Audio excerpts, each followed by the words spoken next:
이번 경기단 경복궁교회 선교 회원 여러분, 한 주 동안도 평안하신지요? 샬롬, 샬롬, 샬롬. 코로나19 바이러스가 대구 경북 지역에서 그 확진자 수가 대폭 줄어들면서 일일 100명대 안팎으로 발생하고 있어서 참으로 다행한 일입니다.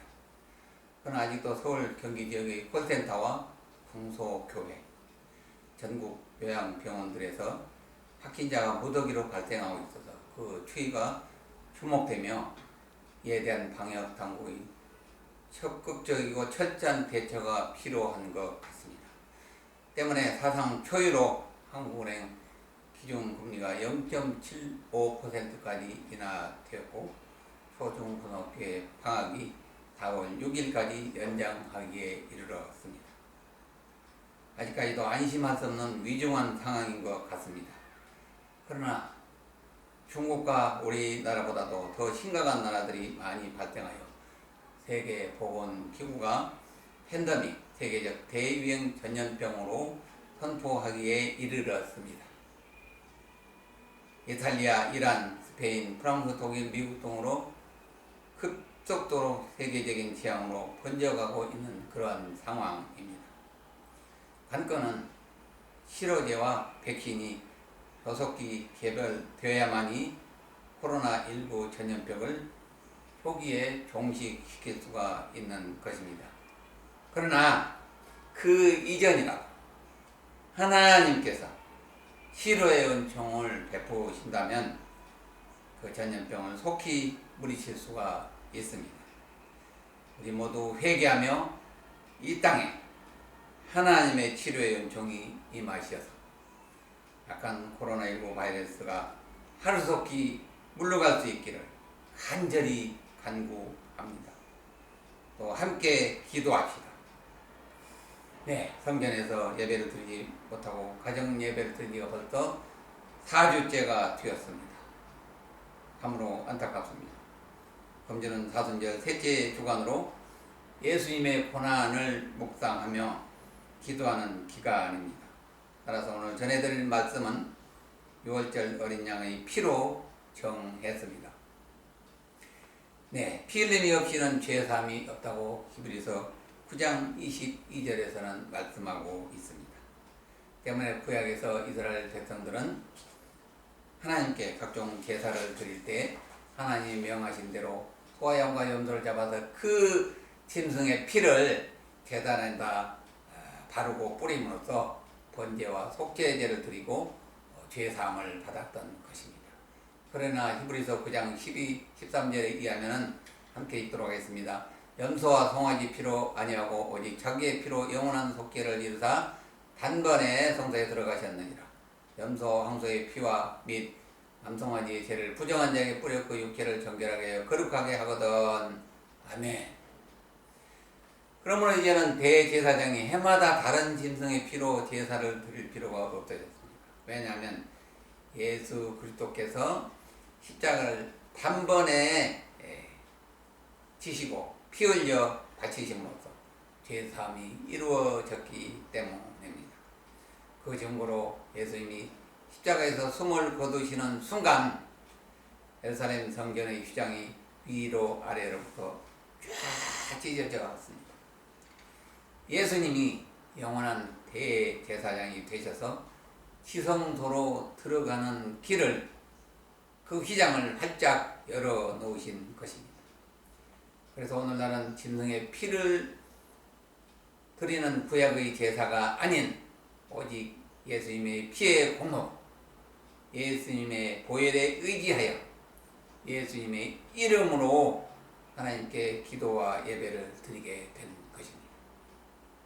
성경에서 어린 양의 피가 처음 언급된 것은 예수님 하나님께서 출애굽의 10가지 재앙 중 마지막 10번째 재앙을 애굽에 내리실 때에 어린 양이 등장을 하게 됩니다. 출애굽기 12장 21, 23절을 같이 읽도록 하겠습니다. 모세가 이스라엘 모든 장로를 불러서 그들에게 이르되 너희는 나가서 너희 가족대로 어린 양을 택하여 6월절 어린 양으로 잡고 우슬조 묶음을 가져다가 그 그릇에 담은 피를 문 인방과 좌우 터치에 뿌리고 아침까지 한 사람도 자기 집문 밖에 나가지 말라. 여호와께서 애굽 사람들에게 재앙을 내리려고 지나가실 때에 문 인방과 좌우 문설주의 피를 보시면 여호와께서 그 문을 넘으시고 멸하는 자에게 너희 집에 들어가서 너희를 치지 못하게 하실 것임이라. 아멘.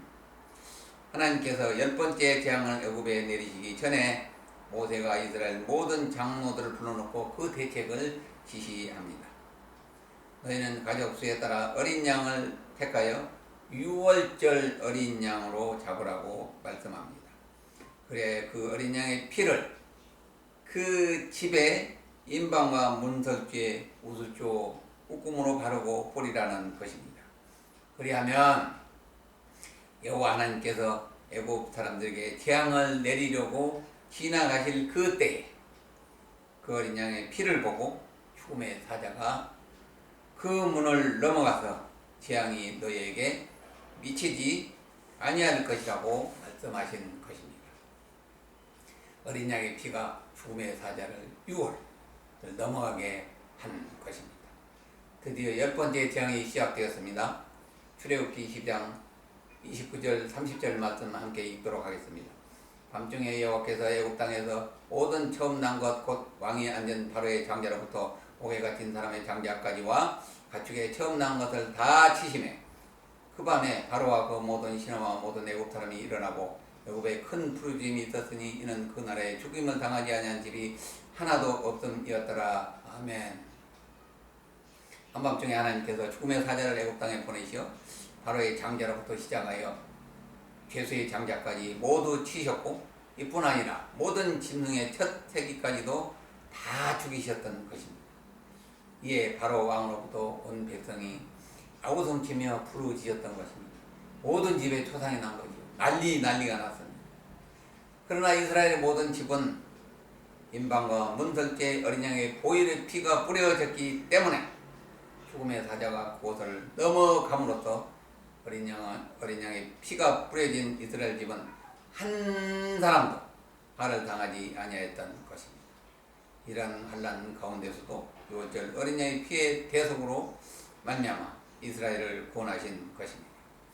이처럼 예수 그리스도가 어린 양이 되어 십자가에서 피 흘려 대속하심으로써 그 피를 의지하고 믿는 자마다 구원을 얻을 수가 있는 것입니다. 누구든지 주의 이름을 부르는 자는 구원을 얻으리라. 누구든지 십자가를 바라보는 자는 치료의 은총을 받고 구원의 은총을 받는 것입니다. 그러므로 오직 예수 그리스도만이 구원의 길이신 것입니다. 예수 그리스도를 통해서만이 하나님 나라에 들어갈 수가 있는 것입니다. 이 10번째 재앙으로 인하여 바로 왕과 애굽 백성들이 더 많은 화를 당할까 두려워해서 애굽 땅에서 이스라엘 백성들을 빨리 나가라고 재촉하였던 것입니다. 이에 이스라엘 백성들은 발교되지 못한 반죽을 옷에 싸서 어깨에 메고 애굽 백성들에게 많은 귀중품과 폐물과 의복을 구해가지고 고센 땅을 떠나서 출애굽의 발걸음을 내딛게 되었던 것입니다. 이스라엘 애굽에 거주한 지 430년 만에 출애굽하게 되었는데요. 애굽에 발을 들였을 때는 그 수가 70명에 불과했지만 이제 무려 보행하는 장정만 60만 가량이요 수많은 잡족과 양과 소와 힘이 많은 가축이 함께하여 큰 민족을 이루어 출애굽하게 되었던 것입니다. 하나님께서 아브라함과 400년 전에 약속하셨던 그 약속이 현실하게 이루어져서 약속 땅 가나안 땅을 향해 출애굽이 시작된 것입니다. 이것은 하나님의 약속의 성취를 위한 신실하신 섭리하심과 그 은혜의 덕분이며 어린 양의 보혈의 은혜인 것입니다. 결론을 맺도록 하겠습니다. 우리가 아직 죄인 되었을 때 그리스도께서 우리에게 죽으심으로 하나님께서 우리에 대한 자기의 사랑을 확증하셨느니라 로마서 5장 8절에서 말씀하고 계십니다. 이처럼 하나님께서는 우리 같은 죄인을 살리시고 죄악에서 구원하시기 위해서 독생자 예수 그리스도를 죽이셨다고 말씀하고 있는 것입니다. 예수님께서는 이런 하나님의 뜻에 순종하기 위해서 십자가를 지시고 죽기까지 순종하셨던 것입니다. 이분이 바로 어린 양 예수 그리스도이십니다. 나는 선한 목자라. 선한 목자는 양을 위하여 목숨을 버리거니와. 아멘. 실제로 양은 목이 찔려 죽는 순간까지도 반항을 하지 않는다고. 그만큼 주인에게 순종하는 것입니다. 어린 양 예수님의 순종의 피가 죽음의 사자를 넘어가게 유월하게 하여 이스라엘을 죽음에서 구원하셨던 것입니다. 이스라엘뿐만 아니라 예수 그리스도를 믿고 의지하는 저와 여러분을 죄와 죽음에서 구원하시고 하나님의 친백성이 되게 하신 것입니다. 의인에게는 어떤 재앙도 임하지 아니하려니와 악인에게는 재앙과 화가 가득하리라. 잠언 12장 21절 말씀처럼 하나님을 경외하며 어린 양의 보혈 아래 거하며 그 보혈을 의지하고 나아가는 우리 경복궁교회 모든 성도님들에게는 코로나 바이러스와 같은 어떤 악한 재앙도 감히 침범치 못할 것이 확실합니다. 할렐루야. 한 주 동안도 주님 안에서 평안하십시오. 아멘.